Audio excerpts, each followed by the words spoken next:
Hello, everyone, and welcome to the Dr. Michael Spevack Memorial Lecture Series, hosted by the Emotional Health CBT Clinic here in Montreal. My name is Daniel Parker, and I am an intern therapist at the clinic. And this is a lecture series that focuses on a variety of different mental health challenges that people experience, and also looking at how CBT, or cognitive behavioral therapy, can help with these challenges. And this week we're going to look at social anxiety and also have a look at how CBT can help us to both manage the anxiety that can come up in social situations and also be used to create more confidence for these situations. And here we have just a brief overview of what we're going to be covering today. So first we're going to start off and talk about just what exactly is social anxiety and how common it is in our society. And from there we'll look at a little bit of how it develops in people and how it's maintained. And then lastly we'll look at the treatment we use to work on social anxiety.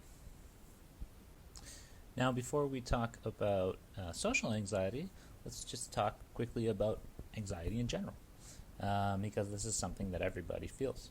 And it's important to note that anxiety is both normal and adaptive. Everybody experiences anxiety in some situations, and anxiety is an emotion, and like all emotions, it's completely normal to feel this. And I said it was adaptive, and it's there to help us. Anxiety is there to prepare us for danger. It activates us, so when we perceive a threat, different physiological things start happening in our body. We have an increased heart rate, our blood starts to flow faster, muscle tension, hypervigilance, starting to get rapid thoughts. And all of these things are there to activate us for the danger, and whether we want to either fight it, confront it, or run away. That's kind of the fight or flight aspect of anxiety. So this is something that's important for us. But where anxiety becomes a problem for people is when we perceive that there is a danger, a physiological threat, when there's actually no real physical danger. So you can imagine if you're run into a lion or a bear, there is a physical danger there for you, and anxiety activates us.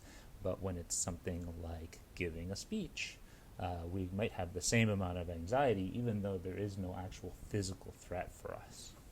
So the goal when we work with anxiety in general, it's not to get rid of anxiety because it's important, we need it, but it's to learn how to manage it. So here I have listed some different anxiety disorders. There are more than this, but these tend to be the most common ones. So we have specific phobias, so specific for fears of specific things. Most common could be phobia of dogs, or maybe phobia of flying. Next we have social anxiety disorder, which of course I'll talk more about in a bit, but this is also known as a social phobia. It's a fear of social situations. From there we have panic disorder, which is people that have reoccurring panic attacks. Agoraphobia, which is the fear of both kind of leaving one's house and being in public. And lastly, generalized anxiety disorder, or GAD, which is kind of characterized by excessive worrying. So what is social anxiety, or social phobia as it's sometimes referred to? So like I said, it's people with social anxiety tend to fear and avoid social situations. And what we see is typically they're very afraid that they're going to do something embarrassing, or that they'll be judged negatively by others. So while it's important to note that it's normal to feel anxious in social situations from time to time, I think we can all say that we've experienced that, and particularly certain situations like the first day at a new job, or when you're meeting new people or giving a presentation. However, social anxiety becomes a problem when people's distress becomes very high on a continual basis.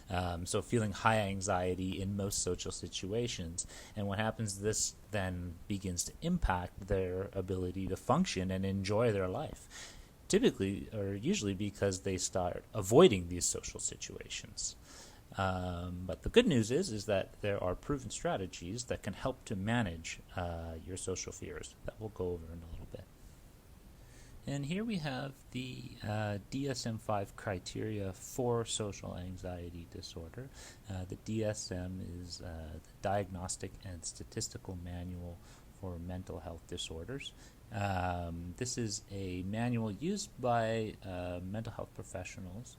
It's quite common in North America, and it helps us to kind of characterize and categorize different disorders. And so it lists the criteria for social anxiety disorder as having an individual having a marked fear or anxiety about one or more social situations in which the individual is exposed to possible scrutiny by others. And this includes maybe social interactions, meeting new people, being observed, either eating or drinking, or performing in front of others, like giving a speech. The individual fears that he or she will act in a way or show anxiety symptoms that will be negatively evaluated, so to be humiliated or embarrassed, and this would lead to rejection or offend others. The social situation almost always provokes fear and anxiety. The social situations are avoided and endured with intense fear or anxiety. The fear or anxiety experienced is out of proportion to the actual threat posed by the social situation or to the social cultural context. And lastly, that the fear or anxiety or avoidance is persistent and typically lasting for more than 6 months. So just a little more information on social anxiety disorder. So this is something that's universal. We see it, it's experienced by people across cultures. And it is one of the most common anxiety disorders and one of the most common psychiatric illnesses in Canada. So it'll affect between 8 and 13% of the population in Canada over their lifetime. And in one given year, we usually see it affects about 7% of the population. And onset for this disorder typically starts to happen in childhood or early adolescence. This is kind of a critical social skills period, so this is typically where we see it develop. It's very rare to see social anxiety disorder develop in people in later adulthood. And typically what we see with social anxiety is that it affects people in kind of two specific domains. And the first is performance situations. So this can involve public speaking, eating in front of others, using a public washroom, writing in front of others, or even just entering a room where everybody is already seated. And the second domain that it really affects people is interactions, so interpersonal interactions. So meeting new people, talking to coworkers or friends, inviting people to do other things, going to social events, dating, or even just expressing opinions in a group. Now, it's important to quickly just kind of differentiate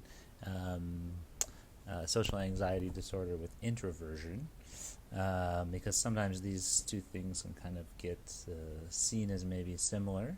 And when I'm talking about introversion, I'm talking about, of course, the extroversion-introversion continuum, where extroverts are very socially outgoing people and really thrive off social situations, and introverts, while they can be very social people, really enjoy their solitude as well and need that downtime to recharge.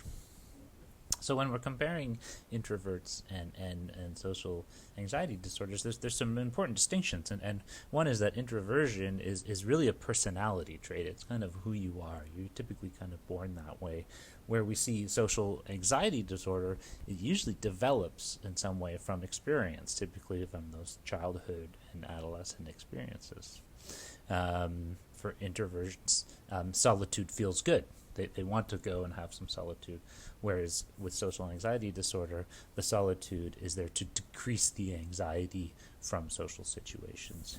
Like I said, introverts, because you're introverted doesn't mean you necessarily don't like being in groups. You can be really on in groups. It's just that typically introverts then need to go kind of have some downtime to recharge their battery batteries, whereas people who experience social anxiety disorders, they can't really be on in social groups, and when they're in there, it's at the cost of a really great distress. And just some statistics here. So about 40% of the population identifies as some sort of having some sort of introversion. Again, this is on a spectrum, so it could be highly introverted or partially. So quite a bit of the population, whereas social anxiety disorder, we see affects about 7% of the population at a given time. So next, let's look a little bit at what causes social anxiety. And when I say causes, I mean the causes of how it starts, how it develops, but also the causes of how it's maintained in people's life. So social anxiety, it doesn't seem like there's any one specific thing that causes it. We do see some genetic component. People whose parents experience social anxiety are genetically more predisposed to have social anxiety. We also see there could be an evolutionary aspect to social anxiety. At some point, it was adaptive to have this. And you think back thousands of years ago, there's probably many situations where it was adaptive to be weary of other people and be afraid of new people and be cautious. So this could play into how it develops in people. But the biggest part we see is really people's development in the childhood and adolescent periods. So this might be from their parents and the parenting style that they used with them. Could also be from events that they experienced in childhood and adolescence, whether they were bullied or made fun of by other kids, could really create these negative images of self. And through that development, we really see people with social anxiety begin to have negative beliefs of themselves. And then what we see from there is these thoughts, these beliefs about themselves influencing their behavior, which then influences their thoughts of self. And so I have this diagram of thoughts and behaviors interacting in the maintenance of social anxiety. And these are two things that we really look at when we're using CBT, is what are the thoughts people are having with regard to social anxiety, and then how are these thoughts then affecting their behavior, and then these behaviors coming back and affecting their thoughts again, and we get these kind of feedback cycles with social anxiety. So exploring a little bit the thoughts that people with social anxiety have and these thoughts that maintain it, we see that people with social anxiety tend to have negative thoughts and images about themselves. Often, thoughts such as, I won't have anything to say when they're in social situations or thinking about social situations. We also see that they tend to have negative beliefs that how others will react to them. So, if I go to that party, others will think I'm weird. And lastly, we see that people with social anxiety tend to have a really high focus on themselves during social situations. So a lot of their attention is fixated on how they might look or appear to other people. And so what we see from having these negative beliefs of self and negative perceptions of how I'll be perceived in social situations is that people that experience social anxiety often have what we call cognitive distortions. And cognitive distortions are something we use a lot in CBT, and also known as thinking traps. And these are ways of processing information that result in thinking errors. So the way that we're seeing the beliefs that we have are causing errors in the way that we're perceiving the world. And so these cognitive distortions, they kind of act as filters that influence how we interpret events. Now, there's many different cognitive distortions. I've just listed a few here. I find that these are the most common and they're the most pertinent to social anxiety. And so one that people with social anxiety often have is jumping to conclusions. They draw a negative conclusion without having the facts to support this conclusion. An example is you might be sitting somewhere in public and see someone looking at you and think, oh, if he's looking at me, it's because there's something wrong with me. Now, you don't have any proof for that. You're just jumping to that conclusion. Another cognitive distortion we often see is all or nothing thinking, also known as black and white thinking. So this thinking in extremes with no gray zone or middle ground. And people that often do this, they tend to use words like always or never.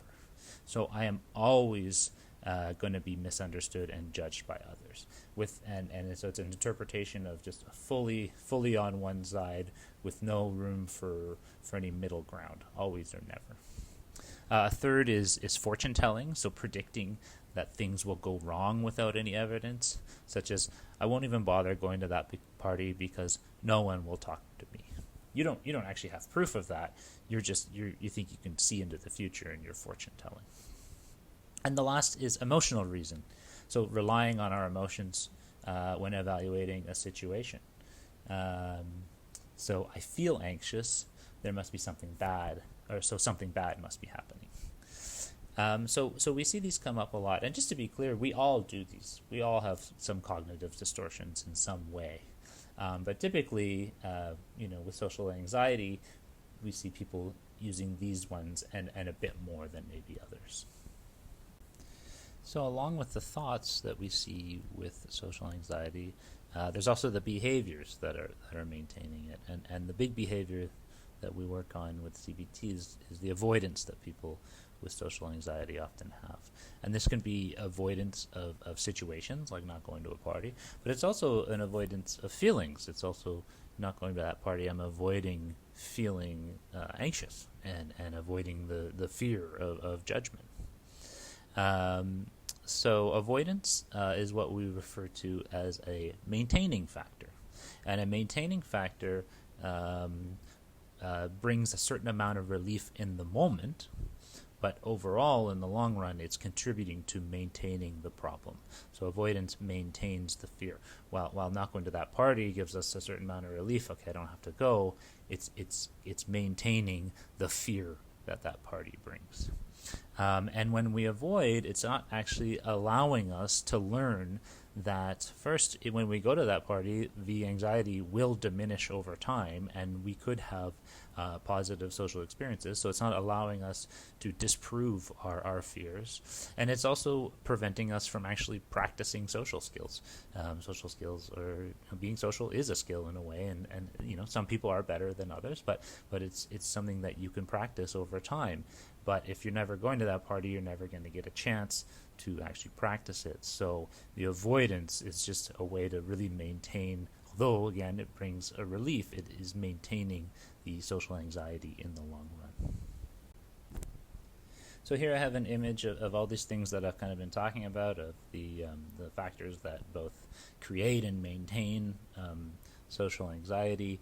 And so we see how these are both contributing and almost a result of, I talked about how before it's kind of like a loop, right? We have these negative thoughts about ourselves. This leads us to avoid going to the party, and then we feel sad because we didn't go to the party, and we have more negative thoughts about ourselves, which leads to more avoidance, and you see how this cycle kind of just keeps going. So here we have the self-impressions, self-images, the negative beliefs about self that contributed to it, and then the result is when there is a social situation, we automatically have a negative automatic thought about it. I was saying those cognitive distortions. The first thing that pops into our head is, oh, no one will like me there, so what's the point?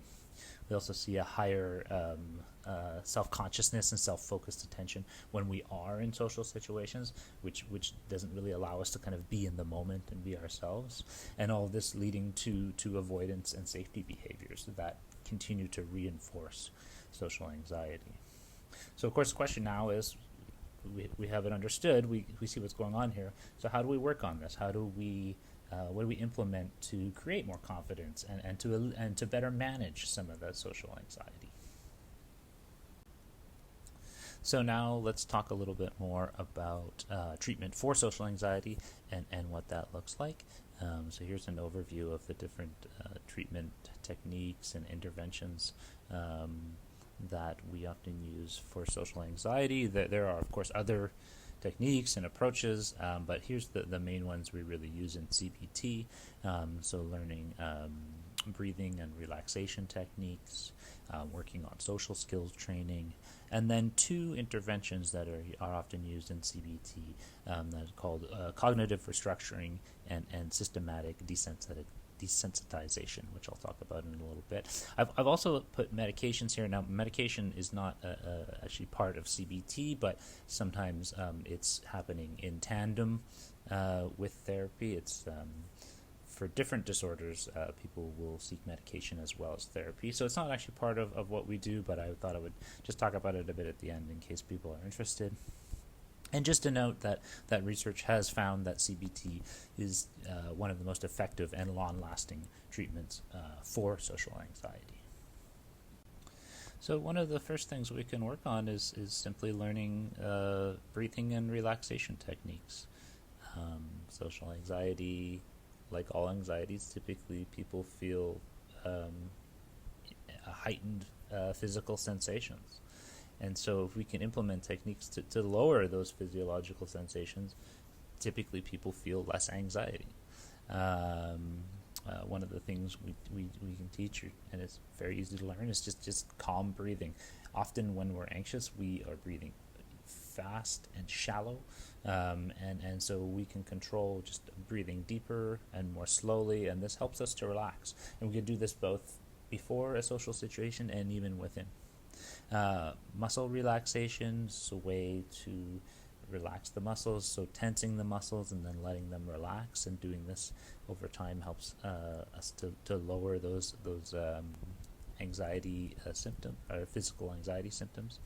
And then mindfulness, just learning to be fully present in the moment, having our full attention and awareness of what's going on, so we're not thinking so much about how we're looking or acting, but simply being in the moment. And then also learning non-judgmental acceptance of our present experience, that I'm feeling anxiety, and that's okay. That doesn't need to give me more anxiety. And another thing that can be helpful for people is social skills training. I mentioned before that, with the avoidance component of social anxiety, if you're avoiding social situations, you're not getting a chance to practice your social skills and get better at it. And so lots of times we'll do some role-playing or performance within session. And like I said, it's an opportunity to practice our skills. Something we can do is videotape performances or interactions, and so clients can go look after and kind of see how they're looking, and maybe I want to change that, or actually maybe I don't look as anxious as I thought. So it's a way to gauge your performance more objectively, rather than just thinking about what if I looked like this, or how did I look. And fine-tune your performances. Again, practice makes perfect, so it's a chance to practice how you want to act in social situations. And also just a way to identify and explore distorted thinking around social situations while it's happening. While you're practicing these things in therapy, we can just kind of stop and explore, okay, what's going through your mind right now, and maybe challenge that a little bit. So another intervention we use with social anxiety is called cognitive restructuring. And cognitive restructuring is actually used a lot in CBT for many different things, although I'll just kind of explain it in the context of social anxiety.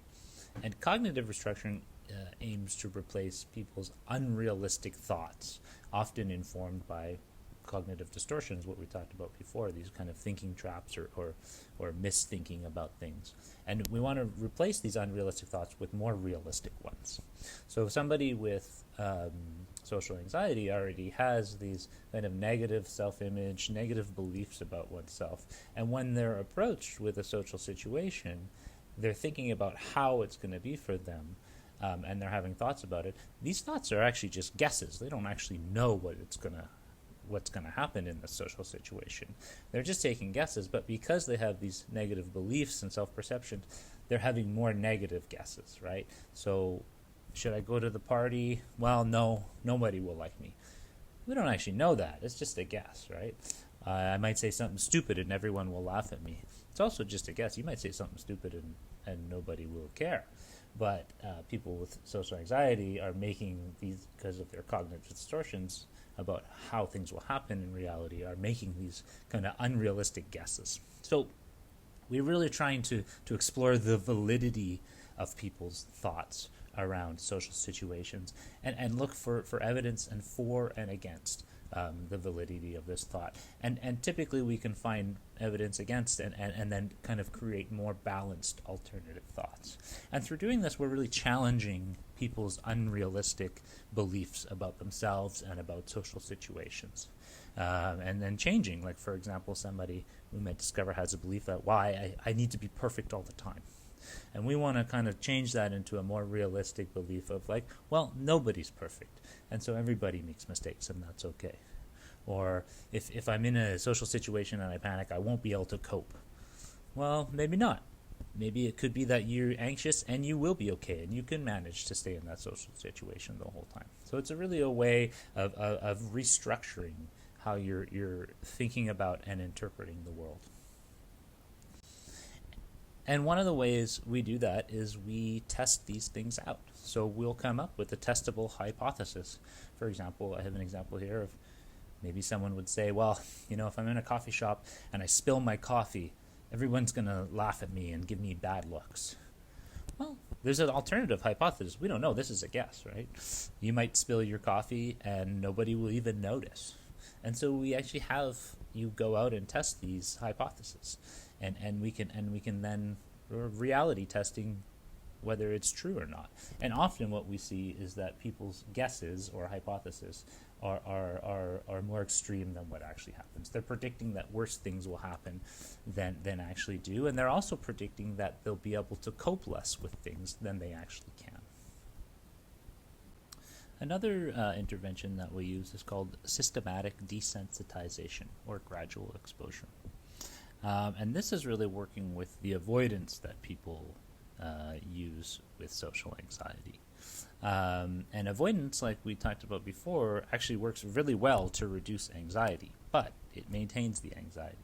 So if we see this graph right here, might have somebody entering a situation that's causing them high anxiety, and they get into where it seems intolerable, and then they leave, and their anxiety goes down. Now, while this reduces it prevents you from actually challenging that anxiety. And so your brain, by avoiding, learns or is reinforced that, yes, this is a scary situation. However, if there is no real danger in the situation, no real physical danger, and you stay in it, we see that your anxiety will naturally diminish over a given time. So what exposure aims to do is gradually decrease your anxiety through habituation. We're going to get you to go in those situations and stay in them until your anxiety decreases. And what this does is it retrains your brain that actually there is no real danger in this situation. So we do this over many times, and eventually you start to feel less anxiety in that situation. But we do this in a kind of systematic way. So what we do is we create what's called a exposure hierarchy, or a fear ladder. And we list all the social situations that give you anxiety, and I've just put down 5 here, but usually it can be a much larger list. And these can be extremely anxious situations to very minimal anxiety. And you kind of rank them. So you rank them from 1 to 10 on the level of anxiety you give you. So here we have going to a party alone is a 10 out of 10. This is maximum anxiety, but we start at something lower, such as like just going into a store and talking to a shopkeeper. So once we have these, the ladder, the hierarchy made, we start with the situations that are only going to give you moderate anxiety, and then we slowly move up the ladder to the higher ones. And so once we've chosen the specific situation on the hierarchy that we're going to target, then we implement exposure. So for example, let's say that we are going to work on going to a social event with friends. I think this gave it an 8 for anxiety. So we've chosen this. We're going to practice some relaxation techniques beforehand, so you're going in more relaxed. And once you're in the situation, it's going to be important that you stay aware in the situation. We don't want to distract you, so no like looking at your phone. You're actually going to be in a social situation and feel that anxiety. And what's interesting is that if you remain in a situation for long enough and there's no visible danger, your anxiety will eventually start to go down. Our body can't. It takes a lot of energy to remain anxious for that long, and so eventually it's going to start to go down. And we want you to remain in that situation until your anxiety diminishes by half. And then we're going to get you to repeat this exposure of the same situation, ideally several times in a week, but over multiple times. And what we see happening, if you look at this graph, is that the more times that you expose yourself to a situation that causes you anxiety, gradually you have less anxiety in the situation, and your anxiety goes down faster. So the red line might be the first time you go in, you get a pretty high anxiety, it's at 9, but then at time 7, it slowly starts to go down. You do it a second time, it's the yellow line. This time your anxiety is only a 7, and you're seeing that it starts to diminish at about time 4. Same thing with the third time. Now we're only going up to an anxiety of 4, and it diminishes even faster. And so what we'll do is we'll pick a given situation on your hierarchy, your fear ladder. Choose that, start there. Once you feel like you're more comfortable in the situation, then we'll keep moving up. We'll do the next one. And doing this gradually over time reduces people's anxiety in social situations. So quickly, just to finish on some medications that can be used in treatment. And again, these medications aren't something that we do at the clinic. They can't be prescribed by a psychologist. It has to be through your doctor or psychiatrist. So you would consult them if this is something you're interested in. There are some slow-acting medications, SSRIs, SNRIs, that are used for social anxiety, such as Paxil and Zoloft or Effexor. These are FDA approved for social anxiety. There's also other ones that are prescribed that have been seen to work, such as Prozac. And then we have the fast-acting medication, such as benzodiazepines, Xanax, Ativan. These are more fast-acting, so you could take them in the moment. However, these can be addictive, so they're typically prescribed pretty short term. And there's also beta blockers, which act to reduce adrenaline, and these are usually prescribed to control symptoms in specific situations. So people would take these maybe before doing a speech or something. So just to summarize what we've gone over today, so social anxiety is actually a pretty common difficulty that affects a lot of the population, so you're not alone if you experience this. And it really develops from a variety of biological and environmental factors. Could be your early life experiences, things like that. But it's maintained by our thoughts and beliefs and our behaviors. So often people who experience social anxiety have negative beliefs about themselves, so low self-esteem, negative thoughts about social situations, and heightened focus on themselves in those social situations. And also we see that they're often implementing avoidance behaviors that reinforce their anxiety and don't allow them to practice the social skills and disprove the negative social beliefs. But the good news is that CBT has been proven to help with social anxiety by lowering anxiety symptoms, by creating new balanced thoughts about ourselves and social situations, being able to test out our negative beliefs and disprove them, and then to retrain our brain to be less fearful in situations. So this concludes our presentation on social anxiety. Thank you for watching. I'll also be doing a brief presentation on this on our Facebook Live page on Thursday, October 27th at 7:30 p.m. So I'm inviting you to come down, and if you have any questions, I'll be happy to answer them then. Hope to see you then.